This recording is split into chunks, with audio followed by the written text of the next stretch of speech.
Hey, welcome to another edition of Kyle Meredith with the interview series presented by WFPK at WFPK.org, Consequence, and the Consequence Podcast Network. Thank you so much for checking us out. As always, you know the drill. If you like what you see, hit that subscribe button. I put out 3 new interviews every single week. It's a great way to keep up with all of your favorite artists. I've got one of my all-time favorite artists today, Liz Phair, back with a brand new record called Soberish. Hi. Hi, Kyle. How are you? I'm doing great. It's so great to see you. It's so great to be talking to you about new music. I mean, I guess the last time we did, there was kind of a teaser track that went along with the book, and you're like, the record's on the way. And now finally, the record is coming. It's here. Oh, yeah, we got a little derailed by a small pandemic. A little bit. I got to tell you, this record, you forgot something within it, and that was the filler. There's no filler on this record. I think you forgot to include that. It is straight bangers the entire way. Seriously, congratulations. This is so good. Thank you so much. It was so great to work with Brad again and find our stride, if you will. Like, I love that we can look at the music we've done now and still feel sort of the elements of the past, but it's completely different. It's completely surprising to us too, how we sound together. Yeah. You've talked about that a lot too, hooking back up with Brad and doing this.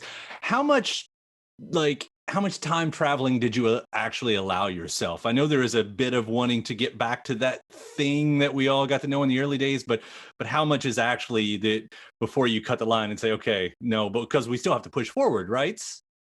Yeah, we absolutely do. And one of the things that's so great about Brad, I don't know how familiar you are with his proclivities, but he has a memory like a steel trap. Like he can tell you exactly what plugin we used, on Guyville or on Whip-Smart or any of the stuff we've worked together on. So we kind of took the approach of let's use the alphabet of Guyville, but like let's re-scramble it into a totally different language.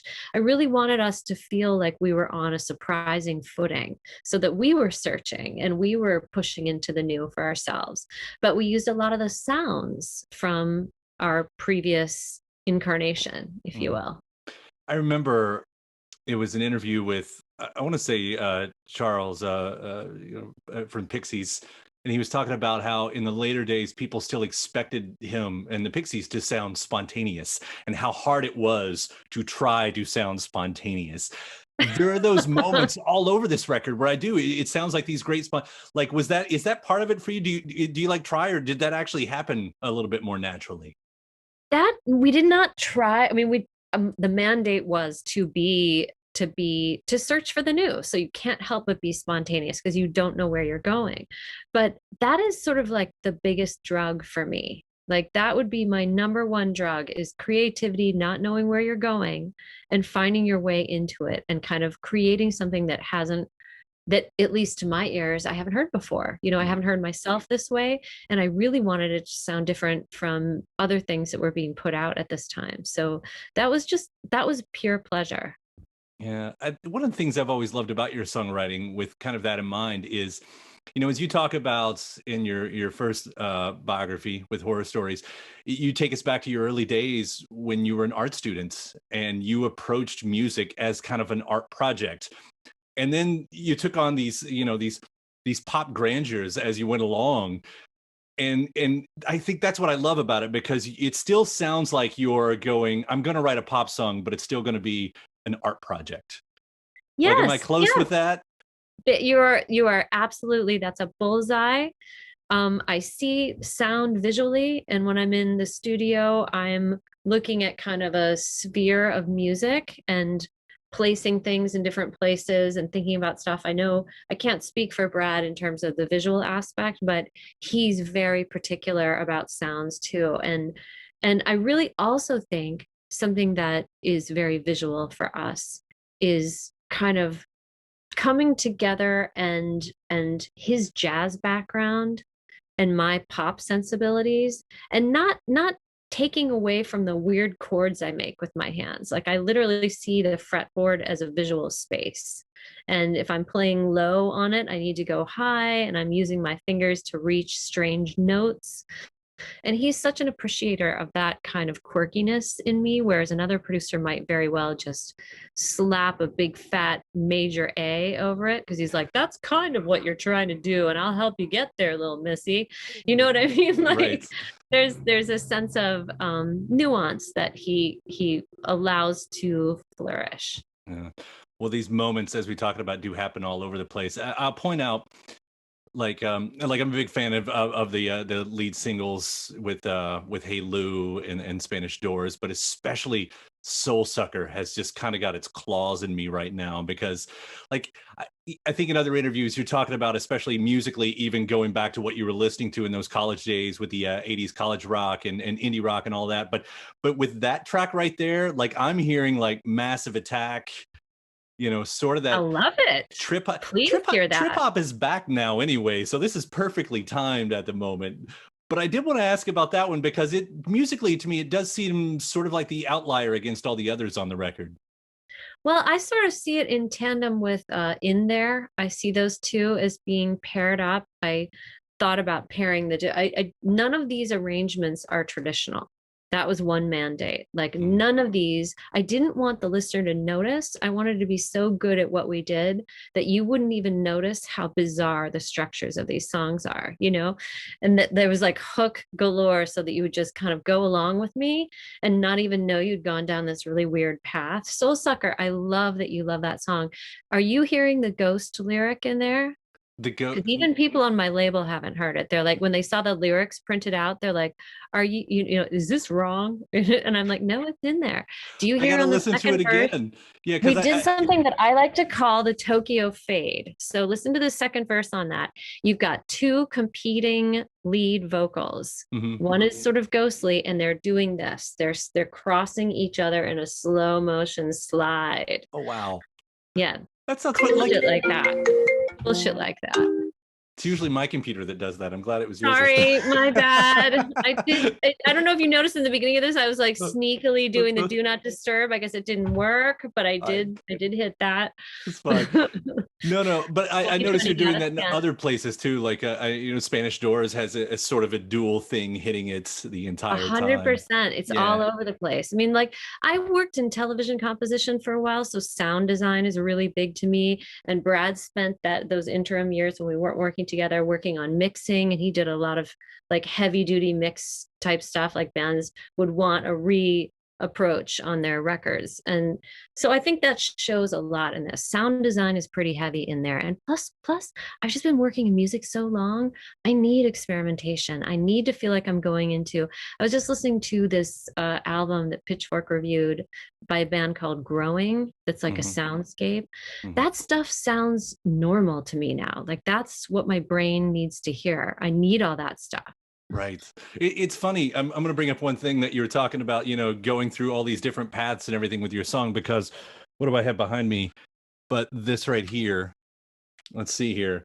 And, oh my God, Stealing Beauty. And on Twitter, I think you were saying Rocket Boy. You were like, so many parts. And now with what we're talking about, I'm like, no, that sounds right. That sounds exactly what we're talking about here. Well, you see, back then I had all these parts, but now I've layered them on top of each other, whereas then they just kind of spooled out. What is that, an 8-minute song? I mean, how long is that song? That song's interesting because it's like, you've got more of a hook than a chorus in it. Like you've got a chorus, but it really acts more of a hook because you don't completely come back to that at any point else in the song. You just kind of hint at it again here and there. I honestly think I might have been on drugs. I don't know. Like, how did I do that? Like and that's for not a major, but a, fairly real movie, Right.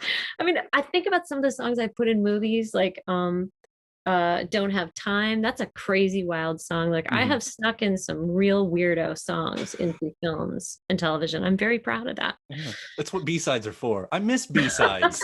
Like I do. Like, before streaming, everybody had the chance for B-sides for these songs. These type of songs are here to kind of live somewhere, and I don't really feel like that exists as much anymore. And I know the nostalgia has been really tough over this pandemic because since there's very few new experiences that we're having, I don't know about you, but I've been reaching into the past thinking about stuff a lot. Have you? Look what I am surrounded by. Yes, you have. Yes, you manifestly so, Kyle. Ren and Stimpy over my shoulder over here. Right.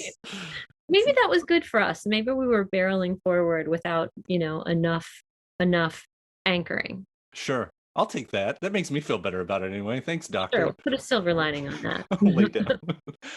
The thematically you've called Soberish a transitional album, and I think what you're talking about is emotionally transitional, if I'm getting that right.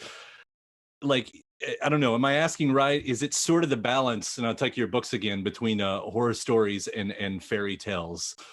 Because every character does. Like, there's a lack of confidence in some of the songs as the character is like, oh, I wanted to tell you, but I just can't. And, I Yeah. hear about your friend's divorce and the songs like what I guess what was going on, without eavesdropping too much into your personal life, to kind of make that connector through all of these songs.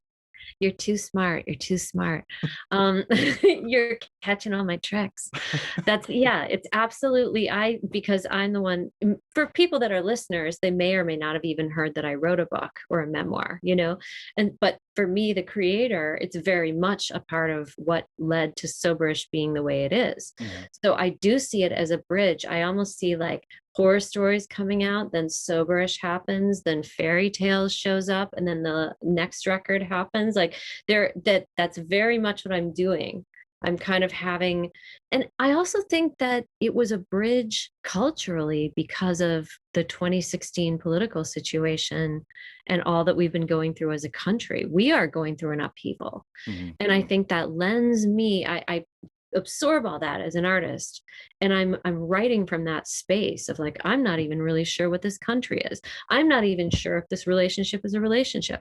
I'm not even really sure if you're leaving me or I'm leaving you. Like, all of those nuance like moments are captured in this record, and I think that's just authentic. That's just what I've been going through. What an interesting thing to be able. I'm going to project in the future back to the present past, because at some point, you're going to look back and you're going to look at this. I couldn't have figured out, and knowing what the possible end game was at that point, that will be really interesting. I mean, it's interesting now, but I can, only kind of suspect what that's going to sound like in the future. Yeah, it'll be really cool to look back and see how much I almost think in this album itself, because a few songs were recorded after we decided not to put the record out in 2020. And so we did it remotely. Mhm. And thank God we had that great working relationship already built up over the previous year.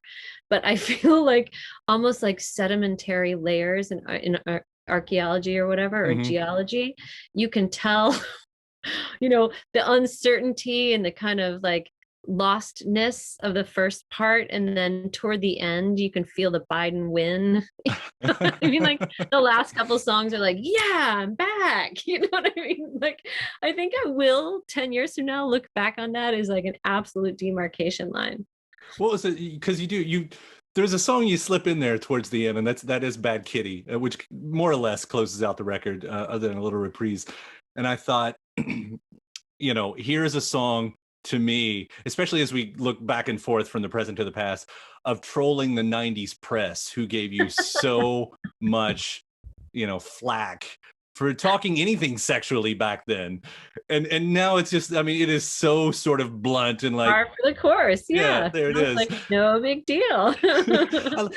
With that, I will ask too, because as we talk about sort of, and comparison's not the right word, but as we're talking about Guyville a lot in this, that is a record that ended up, it seemed like, having maybe even unintended messages. Like, the way people talk about it now, the way people speak about it now, especially the way women artists speak about it now, I don't know if you look at Soberish as any kind of companion to that record, but does this album say something in a similar way, like in a new version of you? Do you see it? Do you sense it in that kind of context?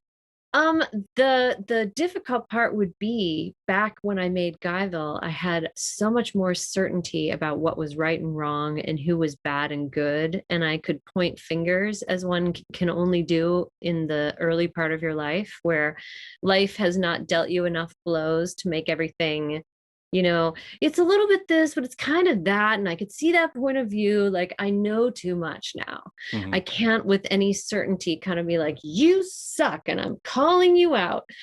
because I suck and everybody sucks and everything sucks, but everything's great. Like it's, too much at my age. You know what I mean? You can't be anything but kind of complex about it. And so I do miss that sense of certainty and self-assurance that I had as a young person, but I deeply appreciate getting to a deeper level with like, what is this all about? This crazy ride of life. What is it really all about? I know more now. I can actually say what I think it's about. Yeah. Well, balance is important, and it does show a lot of balance with Dosage it. is everything, Kyle. It's true. Let's see. There's the tour coming up. I'm so excited to see this tour that's been supposedly What a happening for a bill. while. I will be coming to it. I'm talking about, of course, Alanis Morrissette and Garbage. I'm talking to Shirley tomorrow, I think. Oh, So, fantastic. yeah. She's So the best interview. I listened to the two of you all talk on the podcast. Yes. Yeah. Isn't she incredible? Yeah, she is. And actually, I listened to you and Alanis talk on the live feed too. So it's been fun kind of hearing all of you all share your stories and everything. So I just love how much chemistry there is between us as people. What a privilege to share a bill with people that I admire so much and have so much in common with and can just, riff with so easily. I really think that's just the bee's knees. No, it's so exciting. It's just, they're wonderful people. They're super talented. I admire them both. And I feel just so lucky. yeah, well, I'll be excited to see that tour and to hear these new songs. Liz, again, Soberish, so good. So good. Thank you for continuing to do what you do. Thank you so much for having me. No problem. It's a pleasure. Thank you for taking the time to talk. I guess we'll see you around. We'll see you soon. Right on down the road. All right.